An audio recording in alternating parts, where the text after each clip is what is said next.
Laura es una hembra adulta de león marino patagónico que hace un par de semanas apareció con una fractura en la boca, en la zona del paladar, del maxilar superior. Decidimos, ante las limitaciones de poder explorarla de cerca, anestesiarla, que es bastante frecuente en casos similares a este, y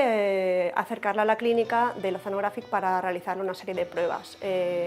para poder valorar el alcance de la lesión, de la fractura. Después de realizarle un TAC y de pedir la colaboración de los traumatólogos del Servicio de Traumatología y Cirugía de Tejidos Blandos de la Universidad Católica de Valencia, la volvimos a anestesiar y realizamos una intervención para estabilizar el foco de la fractura.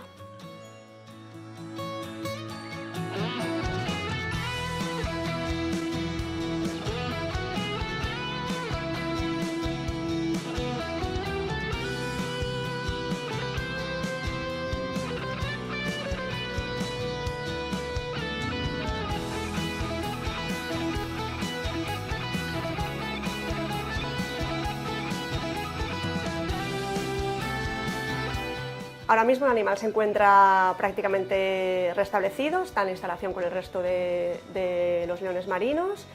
comiendo con normalidad y aunque aún está bajo vigilancia obviamente y con algún tipo de tratamiento antibiótico y analgésico, creemos que en pocas semanas le daremos el alta.